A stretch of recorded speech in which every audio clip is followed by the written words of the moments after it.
Hey there, Cerise here. Good morning, afternoon, or evening. Thank you so much for joining me.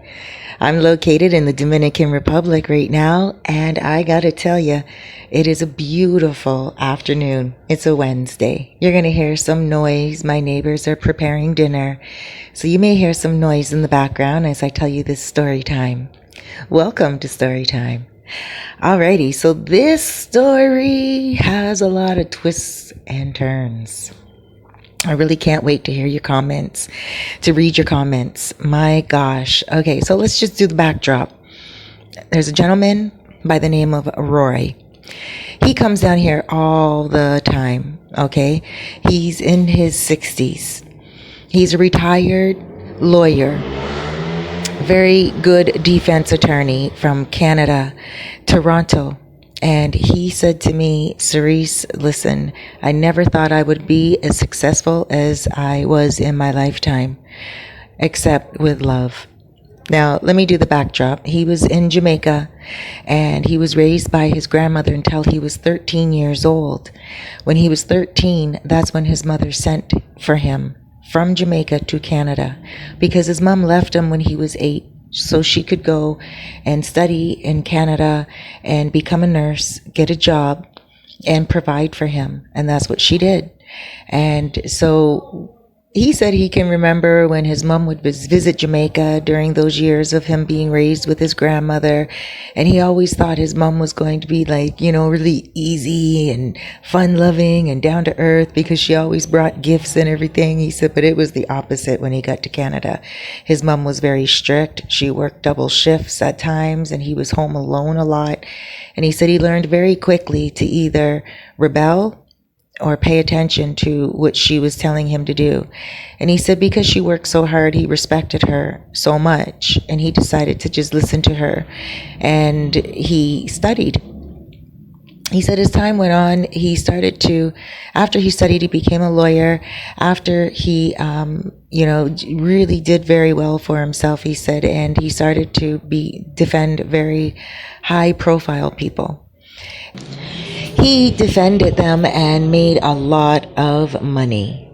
Now, one of his clients owned a corporation, and his secretary was a beautiful young lady that Roy met, and Roy fell in love with her. Now, when he met her, he felt to himself, she was a little young, she was 21, but she also had a brother that was 7 years younger than her that she was raising because her mother had just died of breast cancer. So Roy thought she was pretty amazing. He was like, this is a very strong young woman. She needs help. She needs assistance. So when her client told him that she needed, to move, because what happened was her boss, right, Roy's client, said to Roy, oh yeah, by the way, my secretary, if you know anyone that has any apartments for rent, let me know. She's looking for a place. Her landlord needs to vacate her. And right away, Roy said he didn't ask why or anything. He was just like, yes, she can come stay with me. And shortly thereafter, they ended up becoming intimate. So now, after, he said to me this, he said, listen, he said, Cerise was like an instant family. I really fell for her. I felt like she fell for me. I wasn't like her dad, even though I was double her age. He said her little brother, I adopted him legally. He became my son. I didn't have any kids of my own. So it was a good deal for all of us, I thought. He said, but I knew there was other times where I was probably a little too old for her, but I was holding on anyway. And he said, so, she blindsided him so deeply. So anyway, anyway, let's just get to the meat of the matter. So he put her through school. She went through law school. After she got out of law school, she had clients because he just sent her some of his own clients. Him being a lawyer and everything, of course, he had so many connections and he just hooked her up big time. Now, she was staying with him. She didn't have to pay any bills. She didn't have to pay You guys are going to hear my neighbors in the background. She didn't pay any bills. She didn't have to do anything. She just saved up all her money.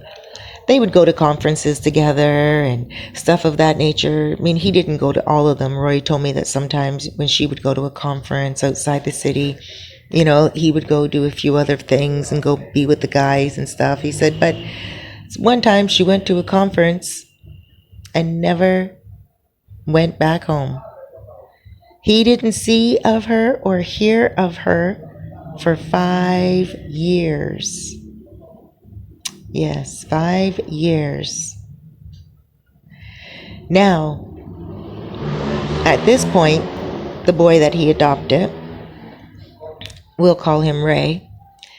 Ray is a young man.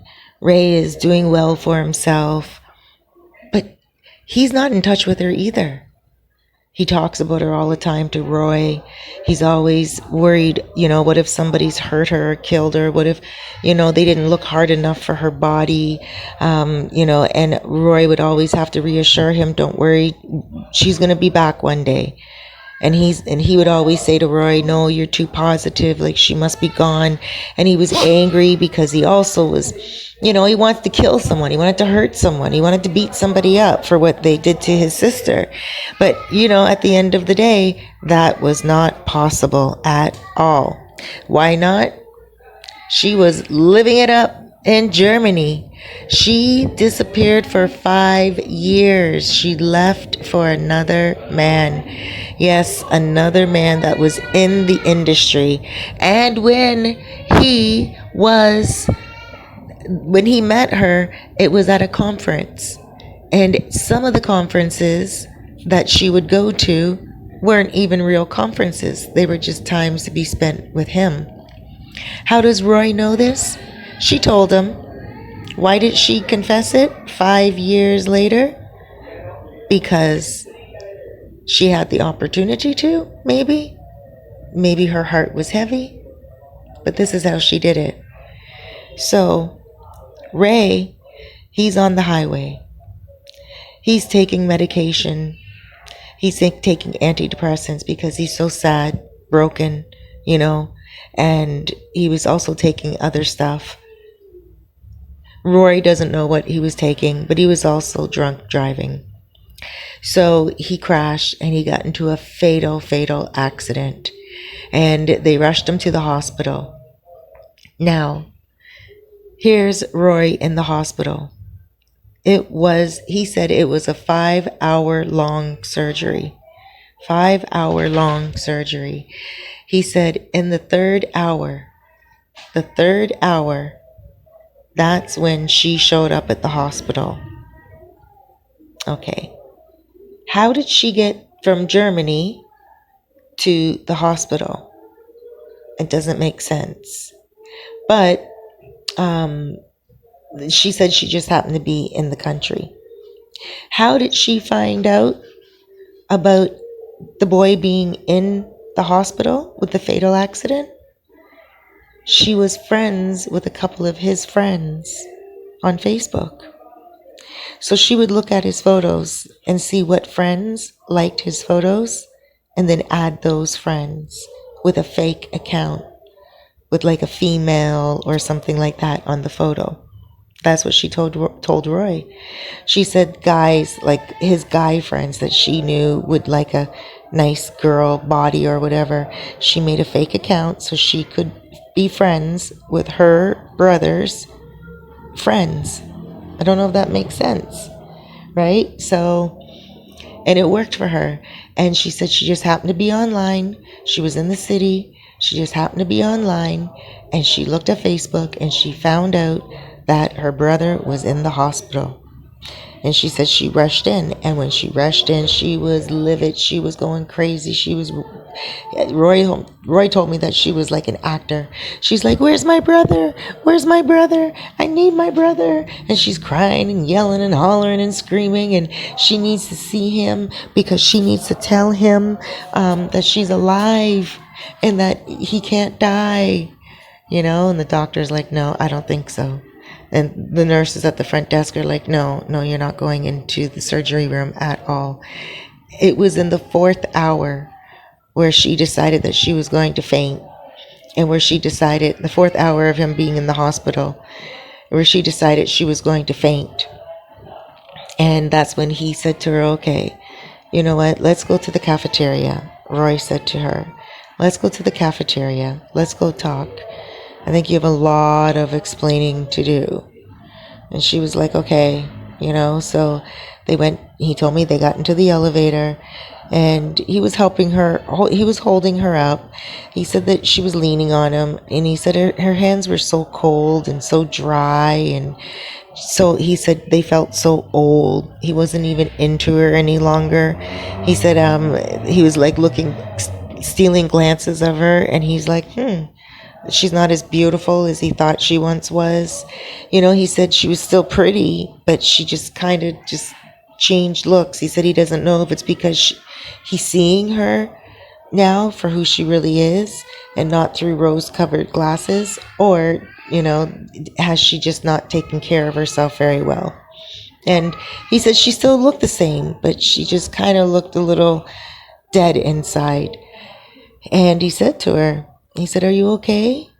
And she told him that, no, she's not happy. She wants to be with him. She needs to be with him. And that she's sorry that she left and she went to Germany and, with another man. And he asked her, he said, well, how do you suggest I take you back? 5 years you've been gone. You destroyed your brother's life. Your brother is not going to be like, oh, great, my sister's back. Everything's great and happy and honky doodle. No. He's messed up. He needs counseling. He's going down the wrong road because he's so hurt. He thinks somebody killed you. And he said that she looked at him and said, it's okay, I'm back. So it's only been 5 years. Come on now. He's like a young man. He'll be happy to see me. And he said, okay, you know what? Let's play it by ear. Let him first get out of surgery. Let him first make it, and let's see what we can do. And she said to Roy, she said, and you're not even angry at me? He said, how can I be angry at you? You're young. You went to go live. You didn't want me over your shoulder all the time. I helped you do what you needed to do. You became a lawyer. How is your career? And she says she's still practicing law, but she's doing consultations online only. Not legal ones, but just consultations. And she's only doing it with Canadian clients and clients from England, because she said that she can practice law in those two places. So she said that's how she's doing it, and he didn't question her how legal it is. He just believed, okay, she's making her money. And apparently her husband, she got married to the German guy so she could stay in Germany, and her husband apparently was very wealthy as well. So Roy is very wealthy. Roy said to me, you know what, it wasn't about the money, Cerise, or about the better man. It's just if she was happy. He said, and I could see in her eyes she's not happy. He's like, I can see in her eyes that there's something empty. And he said to her, what are you doing in Toronto? Like, what were you doing? I thought your husband's in Germany. And she told him it's a long story. But she ended up telling him afterwards, later, that she had breast cancer and she was getting treatments in Toronto, right? So that's what happened. Now, the son did wake up. Ray did wake up. And when he woke up, it took a lot for him to rehabilitate. It took a lot. And so Rory did not want to shock him. And the doctors also suggested not to put too much pressure on his brain. And so they didn't tell him right away that his sister was still alive. They waited for a few months. Now, she decided that she was going to throw it on herself, put it on herself to contact him and let him know. So she contacted him through Facebook. And she told him on Facebook that everyone's keeping it a secret from him, and that he can't trust anyone, and that she really needs to see him. And that was it. He killed himself. He just took his life just like that. And he didn't say anything to his dad. He apologized in his suicide letter that he was leaving. And all he said was that his sister is selfish. She's mean. She doesn't know what love is. And if he has to live in a world with her, he doesn't want to live in the world at all. And that's it. He ended his life. And he said that he wishes he ended his life to hurt her, but he knows that it's impossible because she's too much of a narcissist. He left a long letter, and he apologized to Roy. And he said, Roy, you've been amazing. You've been good. He's like, but I think, buddy, you're my dad, but my life is so messed up. I can't foresee myself doing the work necessary for me to fix myself up. And Roy said to me, he said, Cerise, you know what? I could see where he was coming from. He's like, the kid was really messed up. He had some brain damage. He wasn't walking on his own. He wasn't doing very well at all. And the prognosis for him was not good either. And he was pretty broken up, excuse me, and he was on a lot of meds. There was no way he was going to be off them in a very long time. And Roy said, Cerise, you know what? I could really see, I could forgive him for what he did. He said, and I could see his strong character and why he would do it. He would want to teach his sister a lesson. He would want to teach his sister a big lesson as to not play with him. Don't do that. But anyway, she ended up getting breast cancer. Well, not getting it, but she has breast cancer, and he doesn't really know what's going on with her. He doesn't know what to say, and he doesn't want to help her. He doesn't care at all what happens to her, he said. She faked her death once. He said, in so many words, she did. He said, he doesn't care now. To him, she's dead anyway. So he said now that his son is gone, he feels so empty inside. He doesn't even want to deal with her. So he wanted me to tell you guys, you know what? Life is sometimes painful. And if you're going through the loss of someone, or you're feeling pain because someone is imposing hurt on you, just know that it's going to pass. He says this too shall pass. And I agree with him 100%. You guys, thank you so much for joining me. Thank you so much for sharing your time with me with story time. I wish you so many blessings, big blessings, huge hugs, and loads of love. Take care, everyone. I love ya.